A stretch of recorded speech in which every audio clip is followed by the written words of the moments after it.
Marcus Thompson walked into the Ed Sullivan Theater with the weight of 6 years pressing down on his shoulders. The invitation had come 3 weeks ago. The Late Show would like to feature you as part of our Everyday Heroes segment. His captain had been thrilled. His crew had thrown him a small party. Everyone thought this was an honor. Marcus knew it was a lie. At 41, he looked like what people expected a New York firefighter to look like. Broad-shouldered, strong, with the kind of face that had seen things but still showed up for duty. 15 years with FDNY, Engine 47 in the Bronx, 47 lives saved, 3 citations for bravery, a wall of commendations at the firehouse with his name on them, and one name that haunted every single one of those nights. Danny Rodriguez, 7 years old. Marcus sat in the green room backstage, his dress uniform feeling like it was strangling him. Class A's, they called it. Pressed navy shirt with badges and medals. He'd worn it to funerals. He'd worn it to ceremonies. Today he was wearing it to tell the truth he'd been hiding for 2,189 days. A production assistant came in. "Mr. Thompson, we're ready for you in 5 minutes. Mr. Letterman is really excited to have you on." Marcus nodded, not trusting his voice. The show was already in progress. He could hear the audience laughter through the monitors, David working through his monologue. Marcus had watched this show hundreds of times during his recovery, during the therapy sessions, during the nights when sleep wouldn't come. There was something about David's voice that felt honest, real, like a person who'd understand that heroes weren't what people thought they were. "Mr. Thompson?" The PA was back. "We're on." Marcus stood. His legs felt distant, like they belonged to someone else. He walked through the backstage corridors, past crew members who smiled and gave him thumbs up. Everyone loved a hero story. Everyone wanted to believe in people who ran towards danger while others ran away. Nobody wanted to hear about the ones you couldn't save. The stage manager positioned him just off stage. Through the curtain, he could see David finishing up with his previous guest, a comedian promoting a new Netflix special. The audience was laughing. Everything was light, easy, normal. Marcus's hands were shaking. "Ladies and gentlemen," David's voice came clear and warm. "My next guest is a 15-year veteran of the New York City Fire Department. He saved 47 lives, received 3 citations for bravery, and represents the very best of what it means to serve your community. Please welcome firefighter Marcus Thompson." The audience applauded as Marcus walked out. The lights were blinding. David stood, extending his hand with that genuine smile, and for a moment Marcus almost turned around and walked off, but he shook David's hand, felt the firm grip, and sat down in the guest chair. "Marcus, thank you for being here," David said, settling back behind his desk. 15 years with FDNY. That's a long time to run into burning buildings." "Yes, sir," Marcus said. His voice sounded steadier than he felt. 47 lives saved. That's not a statistic. That's 47 families who still have their loved ones because of you. Marcus nodded, but something in his face must have shown because David paused, his interviewer instincts picking up on something beneath the surface. "Tell me about the job," David continued. "What's it like, that moment when you get the call?" Marcus took a breath. This was safe territory. He could talk about this. It's adrenaline, training. You don't think, you just move. Your crew becomes your family because you trust them with your life every single day. "Do you remember all of the rescues, all 47 people?" And there it was, the question that opened the door. Marcus could have said no. He could have given a generic answer about how they all blend together. Instead, he heard himself saying, "I remember every single one." "That must be a good feeling," David said, "knowing you made that much difference." Marcus's jaw tightened. The audience was quiet, engaged, waiting for the heartwarming response. He looked at David, and something in the host's face, that attention, that willingness to really listen, made Marcus decide. "Mr. Letterman, can I tell you something true?" David's expression shifted, recognizing a change in tone. "Of course." "I'm not a hero." the audience murmured. David leaned forward slightly. You've saved 47 people. That sounds like a hero to me. But I couldn't save 48. Marcus's voice cracked. Danny Rodriguez, 7 years old.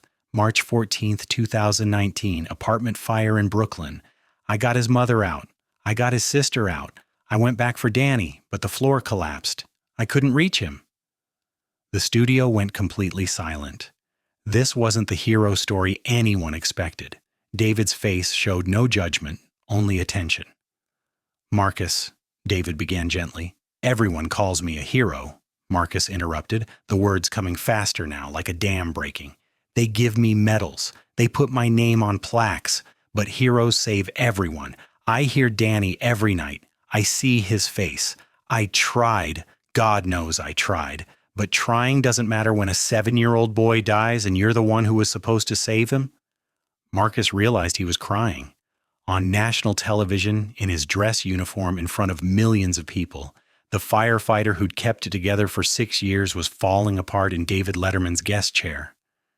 David didn't rush to fill the silence. He let it sit, let Marcus breathe, let the moment be what it needed to be. When he finally spoke, his voice was quiet. Where are Danny's parents now? I don't know, Marcus said, wiping his face with the back of his hand. I've never had the courage to face them. How do you face the people whose child you couldn't save? What do you say? Sorry, I did my best, but your son is dead? David looked toward the wings where his producer stood. Something unspoken passed between them. David turned back to Marcus. Marcus, would it surprise you to know that we tried to find Mrs. Rodriguez when we were preparing for your interview? Marcus's stomach dropped. What? We found her. She's here, backstage. She asked if she could come out. Marcus stood up so fast his chair nearly tipped over. No, I can't. David, please.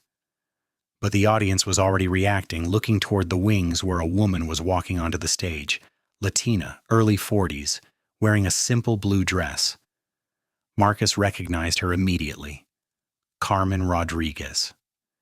He'd seen her face in his nightmares for 6 years, screaming as they held her back from running into the burning building, screaming as they brought out her daughter, but not her son. She walked toward him, and Marcus felt like he couldn't breathe. This was it. 6 years of guilt, 6 years of therapy, 6 years of medals he didn't deserve. It all came down to this moment. She would finally tell him what he already knew, that he'd failed, that Danny's death was on him, that he was no hero. Carmen stopped a few feet away, and Marcus forced himself to look at her, to face what was coming. Mr. Thompson, she said, and her voice was softer than he remembered. I've wanted to find you for 6 years. I'm so sorry, Marcus said, the words tumbling out. Mrs. Rodriguez, I tried. I went back. I couldn't. The floor collapsed, and I couldn't reach him. I tried. I'm so sorry. Carmen's eyes were wet, but her face wasn't angry. It was something else entirely, something Marcus couldn't process. I know you tried, she said. I know you went back. Do you know what the other firefighters told me? They said you went back when you shouldn't have. They said the building was too unstable, but you went anyway. They said they had to physically pull you out because you wouldn't stop trying to reach Danny. Marcus nodded, unable to speak. Mr. Thompson, I didn't come here to blame you. I came here to thank you. Thank me? The words didn't make sense. You saved me. You saved my daughter, Sophia. You gave Sophia her mother. You gave me my life back, even though I lost Danny. Carmen took a step closer. You ran into a burning building twice. You almost died trying to save my son. That's not failure. That's everything. But Danny, Marcus couldn't finish the sentence. Danny would want you to forgive yourself, Carmen said firmly. I forgave you the day it happened. There was nothing to forgive. You tried. That's all any human can do. That's more than most people would do. From the wings, a teenage girl walked out. 15, pretty, with her mother's eyes and a nervous expression. Sophia Rodriguez, who'd been 8 years old the night Marcus pulled her from the fire.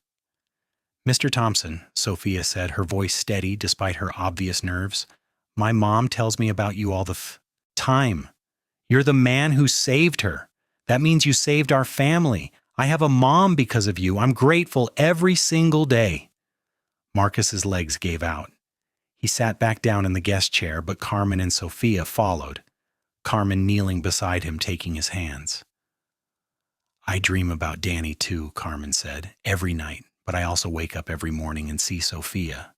I see my daughter growing up, going to high school, planning for college. She exists because you saved her. I exist because you saved me.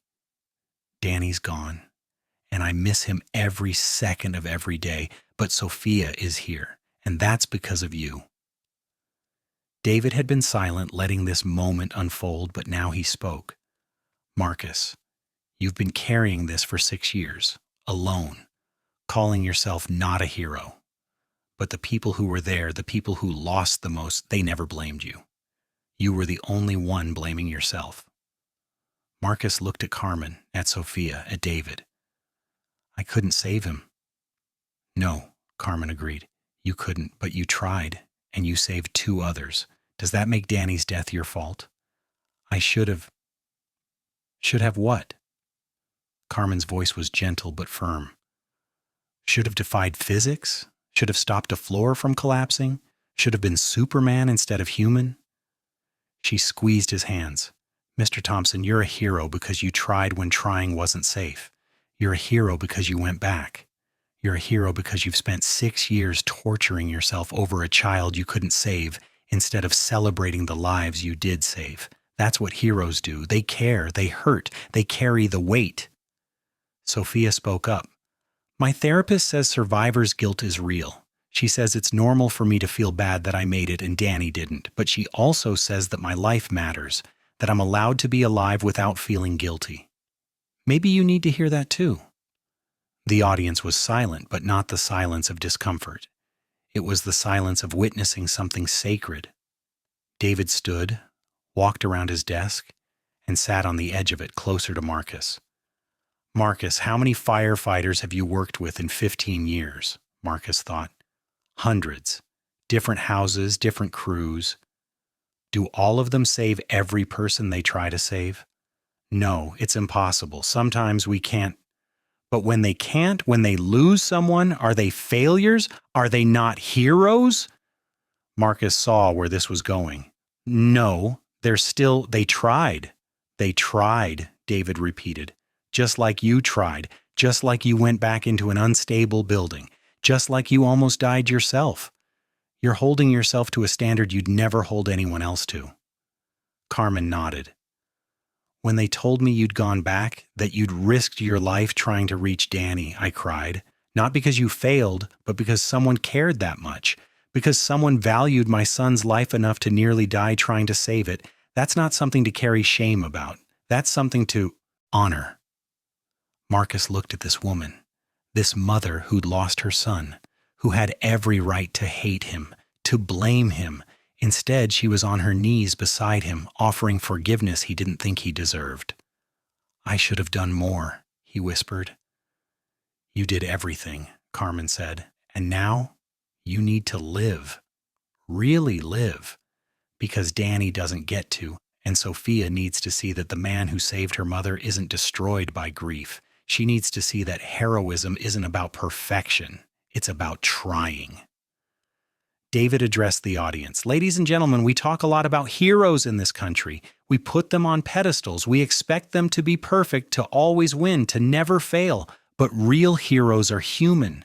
They fail sometimes. They carry guilt. They hurt. And they show up anyway, day after day, still trying to save lives, even when they're haunted by the ones they couldn't save."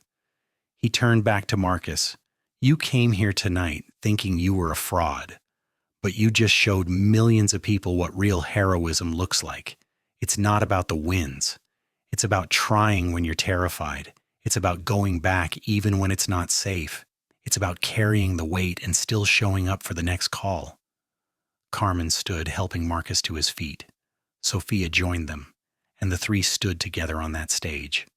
Then Carmen did something that broke Marcus completely. She hugged him. Just held him while he cried.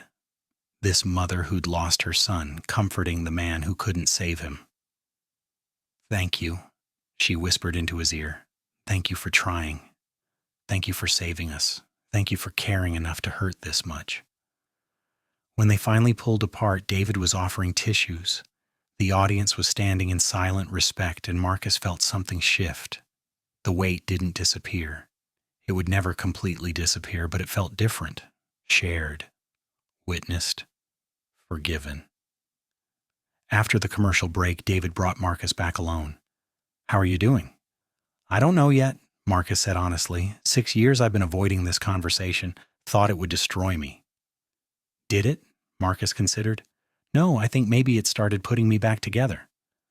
"What happens now?" "I go back to work, keep doing the job, but maybe I stop counting the one I missed and start remembering the 47 I saved, and Sophia and Carmen." "That seems fair," David said. Can I ask you something? If you could go back to that night knowing how it would end, would you still go back into that building for Danny?" Marcus didn't hesitate. "Yes." "Why?" "Because trying matters. Because a 7-year-old boy deserves someone to try. Because even if I couldn't save him, he didn't die alone.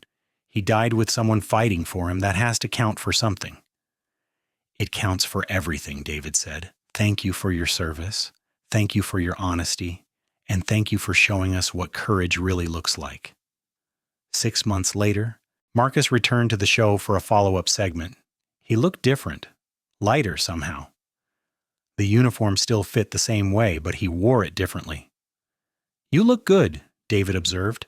"I feel better," Marcus admitted.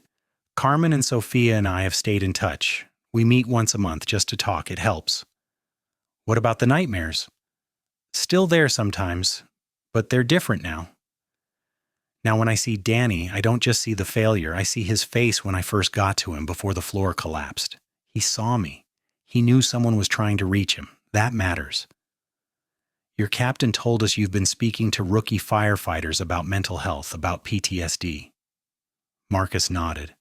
"Turns out a lot of firefighters carry ghosts. We're all carrying people we couldn't save. I figured if I could talk about it, maybe others could too. Maybe we could carry it together instead of alone." "That's remarkable." "That's what Carmen taught me, that sharing the weight makes it bearable." The audience applauded, and this time Marcus could accept it, not because he was perfect, but because he was trying. Still trying, even after failure, still showing up, even with scars. That night, after the taping, Marcus stood outside the theater in his dress uniform. Carmen and Sophia were there, having watched from the audience again. "You did good," Carmen said. "I'm trying," Marcus replied. "That's all any of us can do," Sophia added. "Keep trying." Marcus thought about Danny, would always think about Danny. But now he also thought about Carmen standing in the wings, thought about Sophia going to college next year, thought about the 47 other lives that continued because of choices he'd made in moments of terror.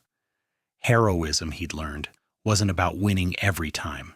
It was about trying every time. It was about caring enough to be broken when you failed. It was about letting people see your failures and your fears and still choosing to go back into the burning building on the next call, because that's what heroes did. Not because they were fearless or perfect or guaranteed to win, but because someone needed them to try.